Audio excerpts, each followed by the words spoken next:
Bonjour à toutes et à tous, passionnés de la cybersécurité ou non passionnés de la cybersécurité. C'est Fabrice au micro et c'est l'heure de l'interview dans le podcast de la box du RSSI. Aujourd'hui, j'accueille Jérôme Vermoyal, qui est consultant en cybersécurité.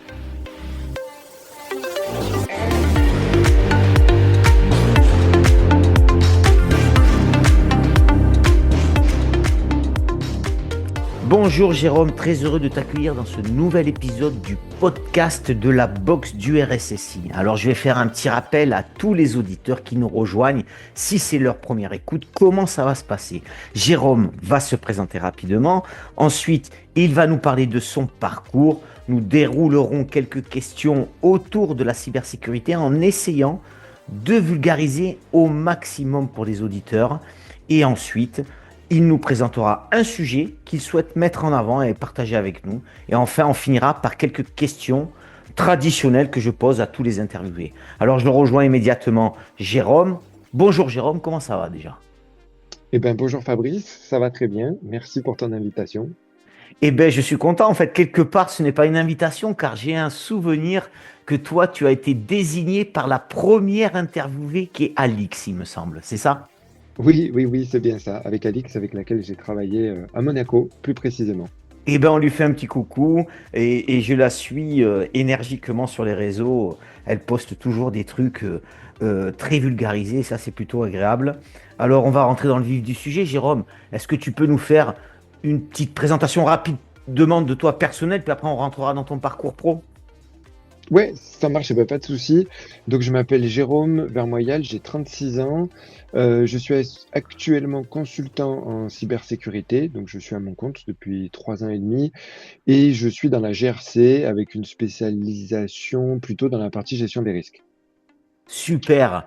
Et ben alors rencontrons dans le vif du sujet comment tu as fait pour arriver jusque-là en étant, c'est ça qui est intéressant, tu es à ton compte. Donc je pense que ça pour les auditeurs, c'est top parce qu'il y a plein de consultants cyber pour des ESN, pour des sociétés et peut-être que certains rêvent d'aller à leur compte. Alors raconte-nous un petit peu ton parcours.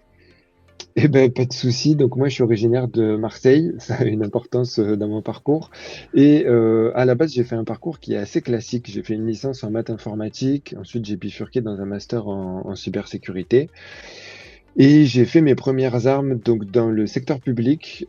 J'ai fait un stage de fin d'études à la DGA, la Direction Générale de l'Armement. Et j'ai pris ensuite un premier poste d'ingénieur cyber à Paris pour le ministère de l'Intérieur. En étant sudiste, l'objectif c'était forcément de rentrer dans le sud un jour ou l'autre, donc de se faire un CV à Paris et de rentrer par la suite au soleil. Et ce qu'on a réussi à faire avec ma femme, donc on a fait 3 ans à Paris et on est parti ensuite à Monaco. Donc j'ai rejoint d'abord une société de conseil qui s'appelle Monaco Digital, dans laquelle j'ai fait principalement des homologations et des analyses de risque, donc pour différents clients, que ce soit public, privé et dans différents secteurs de la principauté. Et c'est ensuite, à la naissance de mon fils, qui nous a donné envie notamment de rentrer à Marseille, puisque même si Monaco c'est le sud, ça reste quand même à 2 heures et demie de la famille et des amis. Donc on souhaitait se rapprocher.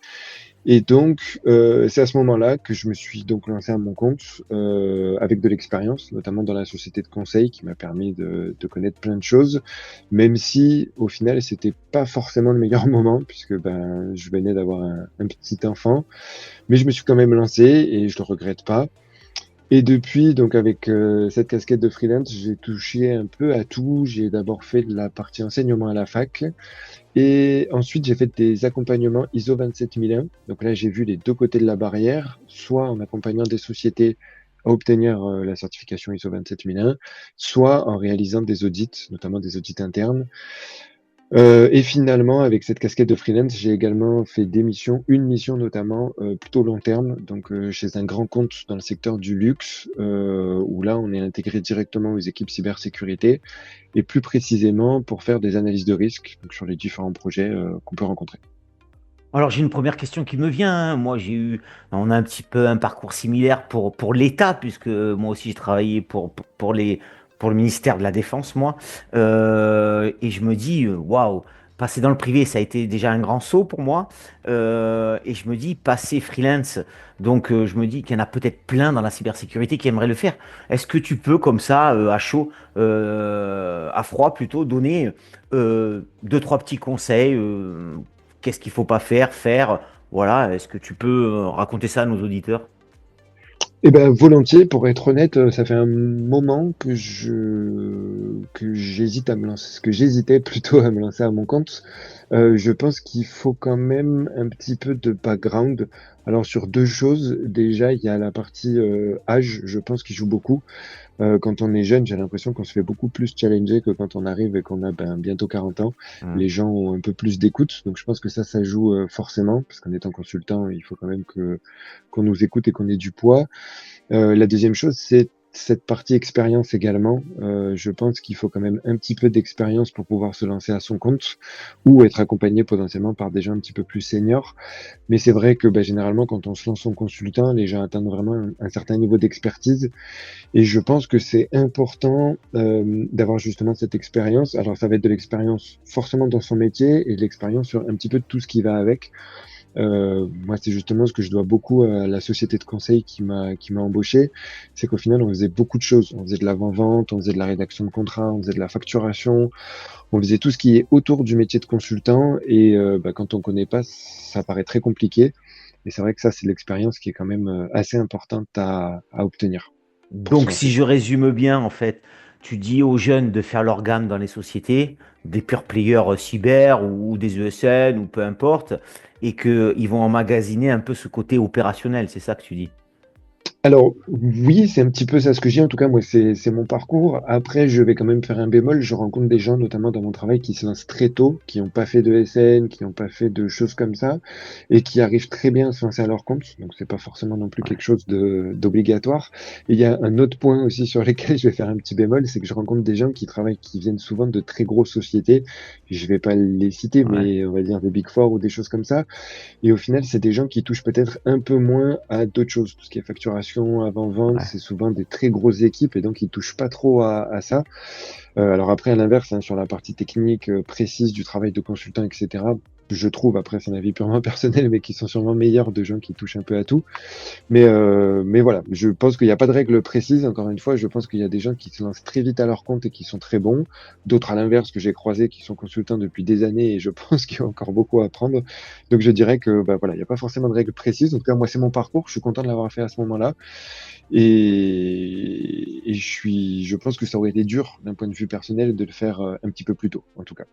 Non, mais tu as raison, puisque justement ton parcours, j'ai une question, puisqu'en fait, et c'est bien parce que la cybersécurité, c'est ça aussi, ça vient de tout horizon, et c'est ça l'enrichissement et le partage. Et toi, justement, si j'ai bien retenu, tu as fait des maths. Donc, ok, les maths, c'est pas parce qu'on fait des maths qu'on va de suite vers la cyber. Donc, comment tu as passé le cap? Tu t'es dit, est-ce que tu voulais faire ça depuis tout le temps, ou tu t'es dit à un moment, bon, je pars dans la cyber? Bah, alors, c'est une très très bon point parce qu'en fait, justement, donc j'ai fait ma licence en maths informatique et pendant cette licence, j'ai découvert une option qui était optionnelle que j'ai pris, qui était la cryptographie. Et Ouais. là, j'ai vraiment complètement accroché à la crypto et je me suis dit, je vais absolument faire un master en crypto. Et donc, j'ai basculé sur un master qui s'appelait Crypsys. Je sais même pas si ça existe encore, pour être honnête, ça ne nous rajeunit pas. Hmm. Qui était un master qui était à Limoges, mais il y en avait deux. Il y en avait un à Limoges et un à Paris. Je suis parti dans le master à Limoges. Et il y avait un tronc commun Crypsys, donc il y avait et de la cyber générale et il y avait de la crypto. Et donc, je suis allé là-bas en me disant que je vais aller faire de la crypto et je me suis très vite rendu compte qu'en fait, la crypto, c'est des maths pures, mais des Ouais. maths très très complexes, en tout cas, sur lesquelles j'ai pas forcément accroché à ce niveau-là, je t'avoue, mais je voulais quand même garder les mains dans le cambouis et faire plutôt de l'informatique. Donc j'ai réussi à passer ce tronc commun et j'ai bifurqué en Master 2, plutôt dans la partie cyber. Donc c'est comme ça que je me suis retrouvé dans la Ok. cyber avec un background donc plutôt crypto. Et effectivement, les maths, ça m'intéresse. Je trouve que c'est nécessaire, notamment dans l'informatique et dans certains secteurs de la cyber, notamment la crypto, mais après, je pense qu'il y a des limites. Honnêtement, moi, sur le master que j'ai fait, c'était quasiment de la recherche. Expliquer mathématiquement comment cet algorithme peut être cassé, et honnêtement, j'arrive à mes limites, à mes limites de maths. là-dessus. Bon, ben, on a deux points communs, Jérôme. Moi aussi, je suis du Sud, mais un peu plus haut, hein, du Gard. Et le deuxième point commun, c'est que j'ai commencé aussi par la crypto dans les armées, tu vois. Donc Ah voilà, bah, on a deux points communs. Donc l'interview va bien se passer. Alors justement, la première idée du podcast, quand on l'a créé, c'était de vulgariser la cybersécurité, la SSI, tu vois. Et toi, donc avec ton expérience maintenant dans plusieurs sociétés, puisque tu es, à ton compte, qu'est-ce que tu en penses? Est-ce qu'il y a un sujet? Est-ce qu'il n'y a pas de sujet? Est-ce qu'elle n'est pas assez vulgarisée? On emploie plein d'acronymes et ça va de pire en pire, moi, c'est mon avis. Est-ce qu'il y a vraiment encore ce besoin de vulgariser la cyber? alors oui, pour moi, il y a vraiment aucun sujet, en tout cas de ce que je vois dans mon expérience, c'est qu'il y a de plus en plus de monde qui sont concernés par la cyber et notamment on discute avec de plus en plus de métiers, de gens qui ont pas les mains dans le cambouis côté cyber, voire même qui ont pas du tout les mains dans le cambouis sur la partie IT et qui sont malgré tout concernés par la cyber. Et donc oui, effectivement, moi je pense que c'est quelque chose qui est de plus en plus d'actualité et je pense que mieux on vulgarise la cyber, au mieux c'est compris par tout le monde et au mieux tout le monde peut la mettre en place de la manière la plus efficace possible. Bon, ben, tu as tout à fait ta place dans le podcast. On ne s'est pas trompé. Alix ne s'est pas trompé en te désignant. On est complètement en phase. Euh, alors, avec ton expérience, toujours, je pense que tu as rencontré énormément de RSSI ou d'experts cyber dans les sociétés. Pour toi, quelles sont les principales responsabilités, justement, de ce genre de personnage? Alors, peut-être pas un RSSI, mais peut-être dans une plus petite boîte. Il y a tout le temps un qui sort la casquette du RSSI, hein. C'est juste cette position. Quelles sont pour toi les principales responsabilités d'une telle personne? Ben, alors, il y en a plusieurs, je trouve. Après, je dirais que les rôles sont quand même vraiment différents si on est RSSI d'un grand groupe du CAC Ouais, 40 ou si on est RSSI d'une petite société qui sort du statut de start-up. Je pense que le premier point qui est absolument indispensable, c'est que le RSSI, c'est vraiment un maillon de la chaîne. J'ai vu malheureusement assez souvent des RSSI avec ce côté un petit peu méchant, on tape du poing, on bloque les projets, on a cette casquette un petit peu supérieure. Moi, je vois vraiment le RSSI comme un maillon de la chaîne qui doit travailler avec tous les autres maillons. Et pour moi, chaque maillon est aussi important que les autres. Et ce qui manque, je pense notamment, c'est notamment de prendre en compte les impératifs des autres services.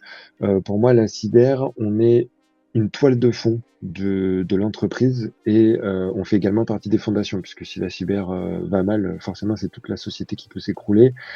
Et je pense une des responsabilités aussi qui est la plus importante d'un RSSI, c'est de pouvoir s'adapter aux différentes situations qui rencontrent. Je vais prendre un dernier sujet qui est forcément le sujet du moment, c'est la partie IA, où ouais. là aujourd'hui on a vraiment plein de sujets d'IA qui surviennent.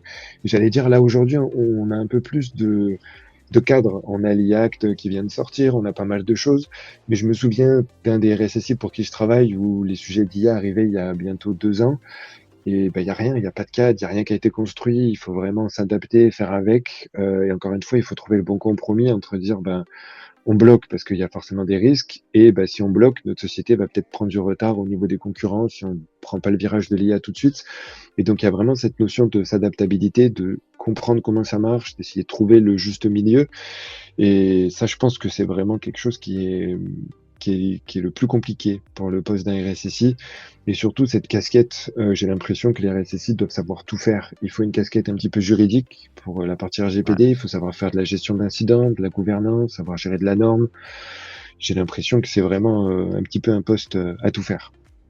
Ouais, je te rejoins là-dessus, tout à fait. Ouais, c'est transverse, comme on dit. Il doit travailler avec tout le monde, jusqu'au DG, au patron, jusqu'au technicien qui est les mains dans le cambouis. Ouais, c'est un sacré chef d'orchestre, moi, de mon point de vue. Alors, justement, tu as dit quelques qualités là, mais j'aimerais bien que tu les fasses ressortir. Si tu avais deux, trois mots à citer en termes de qualité, quelle qualité le RSSI doit avoir? Quelle qualité? Alors la première, je vais reprendre la partie adaptabilité, justement ce que tu dis sur la partie Ouais, transverse, etc. Je pense une qualité également qui est indispensable, c'est la partie ouverture d'esprit. Je pense qu'il faut rester ouvert aux technologies, comme on parlait justement de la partie IA, etc. Il faut rester ouvert également aux besoins des différents services. Je pense notamment tout ce qui est TPO, RH, sur lequel on est souvent sollicité, on travaille main dans la main avec eux. Et je vais reprendre un exemple également de ce que j'ai vu, c'est ce que je vais appeler des vieux RSSI qui ont plutôt des expériences sur sur des systèmes qui sont installés, par exemple, au sein de la société et qui ont eu énormément de mal à passer la transition cloud au lieu d'avoir des systèmes qui sont installés au sein de la société, qui sont tout hébergés dans le cloud chez Google, chez Amazon ou des choses comme ça. Et je sais que là, quand on discute avec des RSSI comme ça, ils ont complètement raté le virage. Et j'ai l'impression qu'ils n'ont pas été ouverts d'esprit Ouais. sur cette partie-là. Une autre qualité aussi, et je pense que celle-là, elle est dans le top 3 largement, c'est la partie soft skill. Et notamment, je pense que il faut bien se comporter, il faut être bien aimé de tout le monde. Et ça, je pense que c'est très important également. Je pense que c'est vraiment dans le top 3.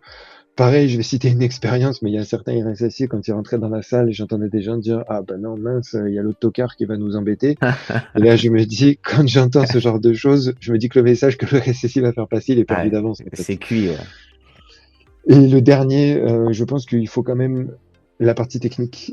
J'ai connu également trop de RSSI qui étaient un petit peu dans leur tour d'ivoire, qui comprenaient pas trop la technique. Et quand les équipes techniques allaient leur remonter des points, des choses un peu techniques, on sent qu'il y a une barrière technique, que le RSSI ne comprend pas forcément ce que les gens lui remontent ou ne comprennent pas la gravité, on n'arrive pas à lui expliquer quand il y a des problèmes. Et je pense qu'il faut quand même garder un petit peu des mains dans le cambouis, un petit peu technique pour arriver à discuter avec les équipes. Ok, si on peut résumer avec tous les interviewés que j'ai eus, ils sont tous assez d'accord sur un mot et je suis sûr que là, en fait, tu viens de citer tout ça, c'est que le RSSI, il doit amener sa curiosité à l'extrême. Ben, c'est exactement ça. Je pense que, encore une fois, le RSSI doit sortir du cadre, puisque souvent, quand il y a des problèmes qui tombent, le cadre n'est pas posé. Et c'est vrai qu'il faut justement pas rester, je pense. Alors, je vais reprendre un mauvais exemple, mais moi, c'est vrai que dans mon poste et dans les postes, j'ai toujours eu un cadre. Voilà mon poste, voilà mon cadre, voilà l'analyse de risque que je dois conduire. Et c'est vrai que bah, quand ça sort un peu de ce cadre-là, hop, ça passe chez une autre équipe et du coup, bah, c'est plutôt confortable. Et j'ai l'impression que le RSSI, bah, il y a pas trop ce cadre-là qui dispose. Il faut vraiment qu'il s'adapte, qu'il s'intéresse à tout. Et j'ai l'impression notamment qu'il faut s'intéresser à tout en dehors du travail. Tout ce qui est technologie, tout ce qui est nouvelle technologie, notamment, je reprends mon exemple de l'IA, mais c'est vrai que quand on a des métiers qui viennent nous voir en disant on a besoin d'utiliser de l'IA, si on n'est pas au moins conscient des dernières nouveautés, de ce qui est sorti sur le marché, etc., ben, c'est compliqué, je trouve. Ouais, et puis ça va très très vite, hein, l'IA, hein. Tous les jours, ça va à 200 à l'heure. Alors, un pan important de la cybersécurité, comme tu le sais, puisqu'on est entre nous spécialistes de la cyber, il y a 80% de la faille, on dit qu'elle est humaine, hein, Jérôme, hein. Donc, un pan Ah, ça, c'est important, sûr. c'est la sensibilisation. Donc, quelle est ton approche, toi? Comment tu fais? Est-ce que tu as un petit conseil à donner à d'autres RSSI en toute humilité, hein? Comment tu l'abordes, toi, cette sensibilisation et cette formation cyber? Alors moi, je pense que pour la sensibilisation, il faut quelque chose qui soit ludique, ludique, ludique, ludique. Par expérience, j'ai eu des sensibilisations, encore une fois, j'allais dire à l'ancienne, avec des approches qui sont plutôt séquentielles, un PowerPoint, des gens qui parlent, un questionnaire potentiellement à la fin pour voir si on a bien compris. Ça, je trouve ça très long, pas forcément passionnant. Souvent, les gens décrochent. Et moi, je suis plutôt partisan d'utiliser des approches, encore une fois, ludiques. Je vais prendre deux exemples que j'ai vécus.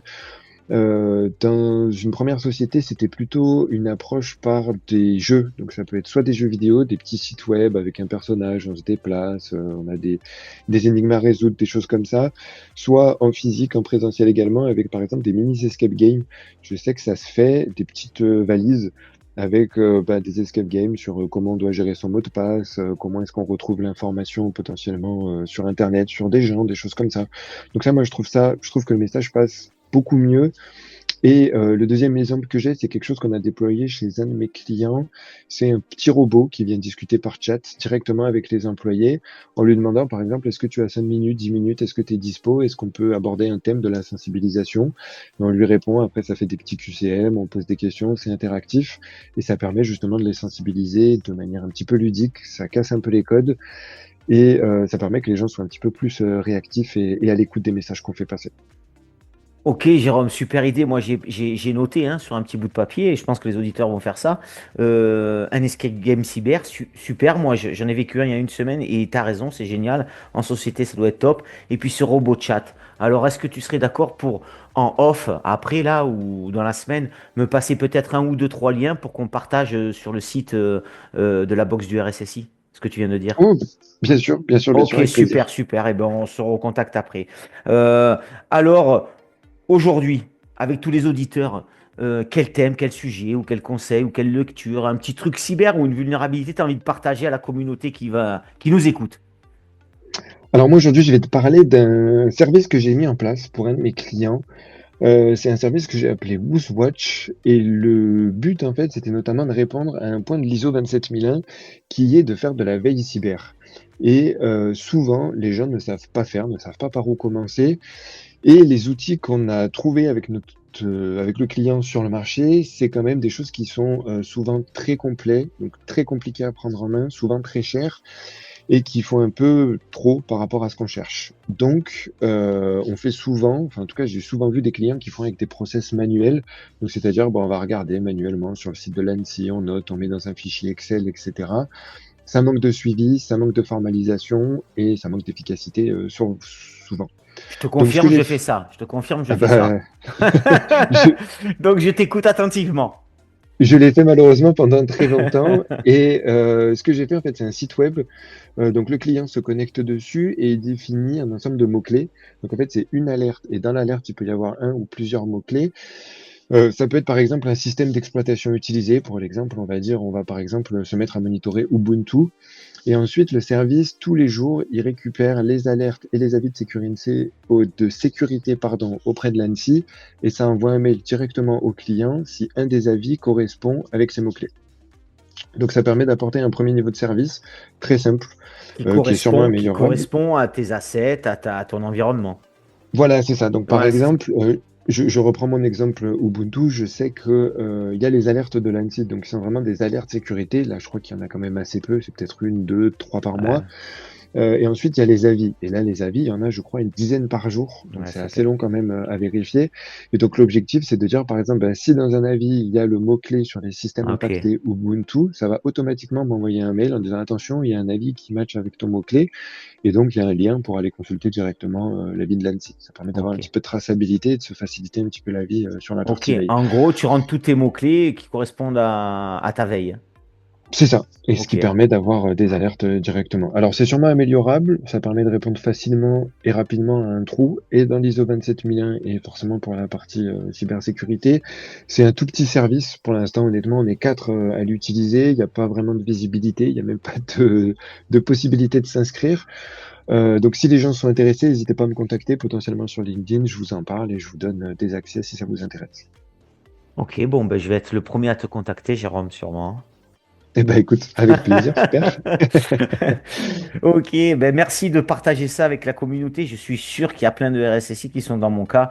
Moi, tu vois, tu parlais des avis, je suis en flux RSS sur tous les avis de l'ANSSI dans ma boîte mail. Mais je te confirme que quand tu as vu d'un seul coup 25 alertes, voilà, il faut trier les patates. Qu'est-ce que tu as chez toi? Qu'est-ce que tu n'as pas chez toi? C'est exactement ce que tu as dit. Donc, si de suite, on peut avoir une visu sur ce qu'on a, je crois que c'est le top, hein. C'est un gain de temps. Alors, une question que j'ai posée à tout le monde, hein. Alors, tu vas me dire si c'est un sujet ou s'il n'y a pas de sujet, hein. C'est pareil que la vulgarisation. Que penses-tu des places de la place, pardon, des femmes dans la cyber? Est-ce qu'on peut l'accélérer? Est-ce qu'on peut pas l'accélérer? C'est comme ça, c'est ainsi. Il n'y a pas de sujet pour toi ou il y a un vrai sujet? Non, alors je pense qu'il y a encore un sujet, j'allais dire de moins en moins, parce que je vois qu'il y a de plus en plus de femmes, en tout cas dans le milieu de la cyber, en tout cas dans le milieu autour de moi, dans les équipes, etc. Il y en a de plus en plus. Là, par exemple, chez le client grand compte dont je te parlais tout à l'heure, on est deux hommes pour quatre femmes dans l'équipe. Donc on est en minorité, mais donc je trouve que les choses vont quand même mieux, mais je pense qu'il y a quand même encore pas mal de choses à faire sur la posture entre guillemets. Je pense que ça reste un milieu qui est quand même très masculin, et j'ai l'impression qu'il y a quand même pas mal de gens encore, bah, quand ils voient une femme, tout de suite ils partent avec des a priori. Ça, je pense que c'est il y a encore pas mal d'améliorations, et je pense en grande surprise aussi la partie égalité salariale pour lequel on a encore pas mal de choses à faire dessus. Donc, il y a du boulot, on est d'accord. Oui, beaucoup de boulot encore, je Ah, pense. voilà, ok, ça marche.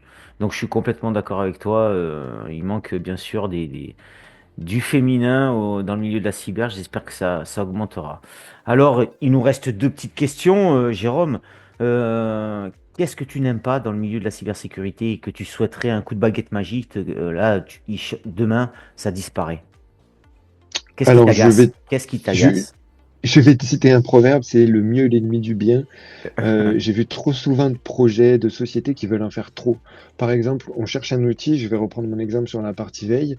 Au lieu de dire, ben, mon premier besoin, c'est juste de faire une veille simple, on va tout de suite trop loin. On prend trop de besoins, on Ouais, veut mettre en place quelque chose de trop compliqué. une usine à On fait des gaz. expressions, ouais, c'est ça, qui sont trop complètes. Et généralement, bah, soit on sort une usine à gaz, c'est-à-dire quelque chose Ouais. qu'on met des mois, voire des années à sortir, qui sont trop durs à utiliser, pas optimales, et dont les gens se perdent ou l'utilisent pas comme il faut. Mm. Soit on met rien du tout. On tourne en rond sur des expressions de besoin pendant des mois, des semaines, voire même des fois des années, et au final, ben, on fait rien du tout. Donc vraiment, moi, je pense que c'est vraiment mon credo principal, c'est faisons simple. Maîtrisons la simplicité qu'on a mis en place et une fois qu'on l'a bien maîtrisée, bien prise en main, etc., on l'améliore petit à petit. Et s'il faut, on change d'outil, mais plutôt que de se lancer tout de suite dans des choses trop compliquées, on perd beaucoup d'énergie, beaucoup de temps, parfois beaucoup d'argent aussi, et pour des résultats à la fin qui sont malheureusement souvent médiocres. Merci Jérôme, parce que ça rejoint la vulgarisation, le bon sens et le pragmatisme, ce que tu as dit. Et on est complètement en phase à 600%. Je pense que pour monter la maturité cyber et pour faire passer un cap à des gens qui font pas de la cyber, mettre des choses simples en place pour qu'ils comprennent et qu'ils accélèrent le mouvement. Complètement d'accord. Alors, est-ce que tu as pensé à me désigner un RSSI ou un spécialiste ou un passionné de la cyber qui pourrait jouer le jeu de l'interview dans le podcast de la boxe du RSSI?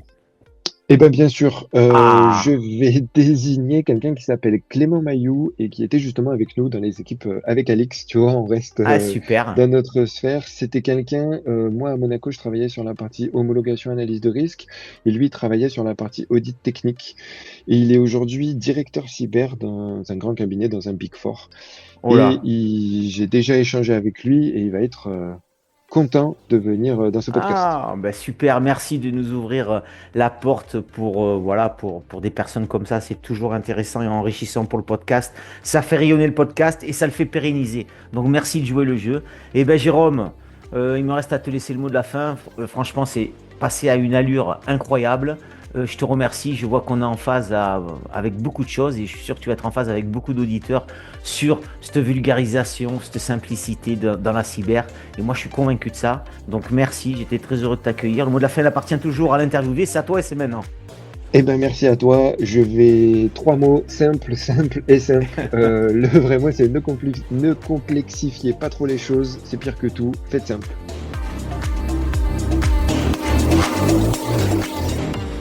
Un grand merci à Jérôme d'avoir joué le jeu de la désignation dans le podcast de la boxe du RSSI. Je lui souhaite un bel épanouissement professionnel.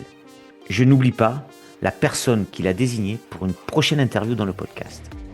Merci à toutes et à tous d'avoir suivi ce nouvel épisode du podcast de la boxe du RSSI. Si ça vous a plu, n'hésitez pas à partager sur vos réseaux. Je vous dis à très vite pour une prochaine interview, car la cyber, c'est super.